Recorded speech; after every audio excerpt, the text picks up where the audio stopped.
प्रभु यीशु मसीह के सामर्थी नाम से आप सभी को जय मसीह की। परमेश्वर ने हमें आज के दिन को दिखाया है, इसके लिए हम परमेश्वर को धन्यवाद देते हैं। प्रियो, आज हम कैन और हाबिल के विषय में देखेंगे कि किस प्रकार से यहोवा परमेश्वर हाबिल के भेंट को तो ग्रहण करते हैं, परंतु कैन के भेंट को ग्रहण नहीं करते हैं। तो आइए हम वचन में जाते हैं। तो प्रियो, हम देखते हैं कि आदम और हवा जो है सर्प के बातों में आके लालच में पड़ जाते हैं और उस वृक्ष का फल खा लेते हैं जिसके फल को खाने से यहोवा परमेश्वर ने मना किए थे, और परमेश्वर की आज्ञा को भूल जाते हैं और वो जो है सर्प की बातों में आ जाते हैं। तब यहोवा परमेश्वर ने उन दोनों को उस वाटिका से बाहर निकाल देते हैं।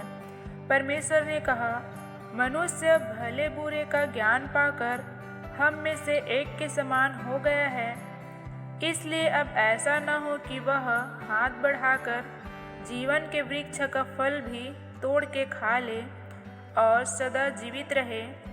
इसलिए यहोवा परमेश्वर ने उसको अदन की वाटिका में से निकाल दिया कि वह उस भूमि पर खेती करे जिसमें से वह बनाया गया था। इसलिए आदम को उसने निकाल दिया और जीवन के वृक्ष के मार्ग का पहरा देने के लिए अदन की वाटिका के पूर्व की ओर करूबों को और चारों ओर घूमने वाली ज्वाला में तलवार को भी नियुक्त कर दिया। इस प्रकार से हम देखते हैं कि परमेश्वर ने किस प्रकार आदम और हवा को उस अदन की वाटिका से बाहर निकाल देते हैं और उन्हें खेती करने के लिए आज्ञा देते हैं कि वो खेती करे और उनमें से उपजाए हुए अन्न से अपना जीवन यापन करे। जब आदम अपनी पत्नी हवा के पास गया, तब उसने गर्भवती होकर कैन को जन्म दिया और कहा, मैंने यहोवा की सहायता से यह पुरुष पाया है। फिर उसने उसके भाई हाबिल को भी जन्म दिया।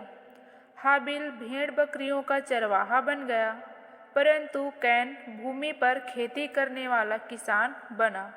कुछ दिनों के पश्चात कैन यहोवा के पास भूमि की उपज में से कुछ भेंट ले आया, और हाबिल भी अपने भेड़ बकरियों के कई एक पहिलौठे बच्चे भेंट चढ़ाए और उनकी चर्बी भी भेंट चढ़ाई। तब यहोवा ने हाबिल और उसकी भेंट को तो ग्रहण किया, परंतु कैन और उसकी भेंट को उसने ग्रहण न किया। प्रियो, यहाँ पे हम देखते हैं कि कैन और हाबिल जो है दोनों भाई हैं, फिर भी परमेश्वर जो है हाबिल के भेंट को ग्रहण करते हैं, लेकिन कैन के भेंट को ग्रहण नहीं करते हैं। तब कैन जो है अति क्रोधित हुआ और उसके मुंह पर उदासी छा गई। जब कैन पे उदासी छाती है, तब यहोवा परमेश्वर जो है कैन से पूछते हैं कि तू क्यों क्रोधित हुआ और तेरे मुंह पर उदासी क्यों छा गई? यदि तू भला करे तो क्या तेरी भेंट ग्रहण न की जाएगी? और यदि तू भला न करे तो पाप द्वार पर छिपा रहता है और उसकी लालसा तेरी ओर होगी और तुझे उस पर प्रभुता करनी है।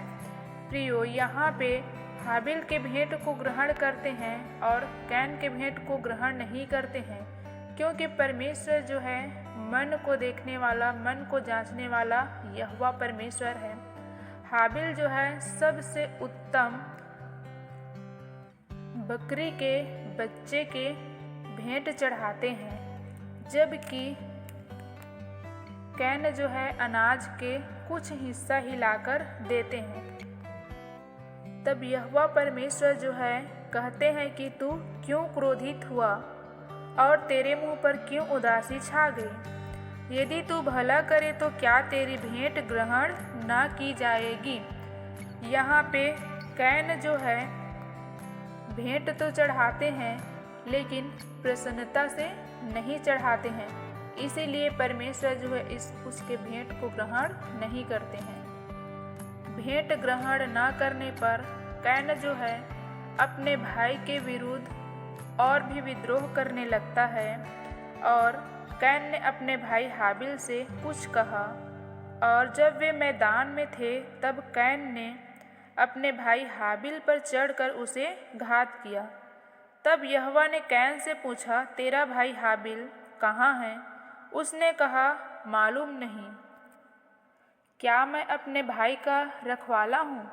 उसने कहा, तूने क्या किया है? तेरे भाई का लहू भूमि से मेरी ओर चिल्लाकर मेरी दुहाई दे रहा है।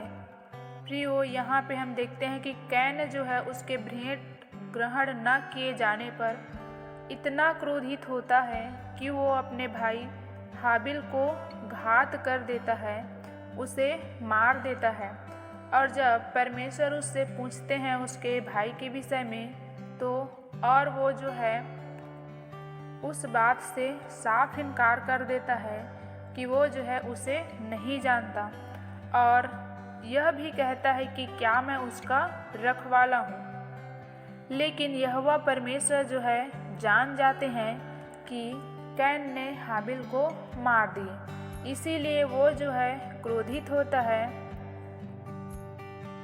इसीलिए अब भूमि जिसने तेरे भाई का लहू तेरे हाथ में पीने के लिए अपना मुंह खोला है, उसकी ओर से तू श्रापित है। चाहे तू भूमि पर खेती करे तो भी उसकी पूरी उपज फिर तुझे ना मिलेगी, और तू पृथ्वी पर भटकने वाला और भगोड़ा होगा। तब कैन ने यहोवा से कहा, मेरा दंड सहने से बाहर है। देख, तूने आज के दिन मुझे भूमि पर से निकाला है, और मैं तेरी दृष्टि के आड़ में रहूँगा और पृथ्वी पर भटकने वाला और भगोड़ा रहूँगा। जो कोई मुझे पाएगा मुझे घात करेगा। इस कारण यहोवा ने उससे कहा, जो कोई कैन को घात करेगा उससे 7 गुना बदला लिया जाएगा। और यहोवा ने कैन के लिए एक चिन्ह ठहराया, ऐसा ना हो कि कोई उसे पाकर मार डाले। लालच और ईर्ष्या के कारण ही कैन जो है हाबिल को घात करता है और उसे मृत्यु तक पहुंचा देता है। इसीलिए परमेश्वर जो है कैन को श्राप देता है कि जिस उपज के लिए तुमने अपने भाई को मारा है, इसीलिए तू इस भूमि पर अन्न उगाएगा, लेकिन जितना भी उगाएगा उतना तुझे नहीं मिल पाएगा, और तू अन्न के तलाश में इधर उधर भटका करेगा, तू भगोड़ा कहलाएगा। प्रियो, इसी वचन के द्वारा आज लोग जो है स्थिर नहीं रह पाते हैं। वो जो है पैसे के तलाश में इधर उधर भटकता रहता है। जहाँ कहीं भी जाए उसे संतुष्टि नहीं मिल पाती है। चाहे वो जितना भी पैसा कमा ले, जितना भी उसके पास अन्न आ जाए, जितना भी उसे भरपेट खाना मिले, फिर भी उसके मन में लालसा रहती है, क्योंकि वचन के द्वारा ये जो है आज पूरा हो रहा है। पहले से ही कैन और हाबिल से ही ये जो है पाप हमारे जीवन में आया है। इसीलिए मनुष्य आज भगोड़क की तरह इधर उधर भटक रहे हैं। और ये सब हुआ सांप के बहकाए जाने से, क्योंकि सांप ने जब बहकाया तभी आदम और हवा ने भले और बुरे के ज्ञान के फल को खाया। जब उस फल को नहीं खाए रहते तो जलन, ईर्ष्या, द्वेष, कपट, ये सारी बातें जो है मनुष्य के जीवन में, ये सारा स्वभाव नहीं आता। तो उसी समय से आदम और हवा के जीवन में भी ये सारी लालसाएं उत्पन्न हुई। उसके बाद उसके पुत्रों कैन और हाबिल के जीवन में भी ये सारी बातें जो है उत्पन्न हुई। और आज हम देखते हैं कि हर एक मनुष्य के ऊपर ये सारी बातें जो है छाया हुआ है। मनुष्य को अच्छा विचार आए या ना आए, लेकिन उसके जीवन में बुरा विचार अवश्य रहता है, क्योंकि ये जो है शैतान का कार्य होता है कि उसके मनों में ये सारी बातें डाला जाए। लेकिन परमेश्वर जो है हर एक का लेखा लेने वाला यहोवा परमेश्वर है। जिस प्रकार से आदम और हवा को दंड मिला और कैन को भी दंड मिला, उसी प्रकार से हर एक मानव जाति को दंड अवश्य मिलेगा। क्योंकि वचन कहता है कि जो कार्य तू कर रहा है उसे कर, उसे करने के लिए तू स्वतंत्र है, आज़ाद है। लेकिन यह बात याद रख कि हर एक बातों का लेखा एक दिन अवश्य होगा।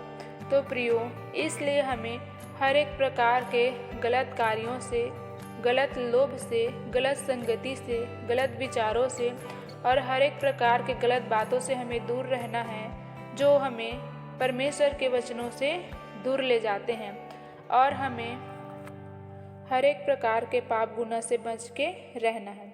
तो इन सारी वचनों के द्वारा परमेश्वर आप सभी से बोले और बातचीत करें और परमेश्वर में आप सब निरंतर बढ़ते जाएं। इन सारी वचनों के द्वारा परमेश्वर आप सभी को बहुतायत से आशीष दे। जय मसीह की।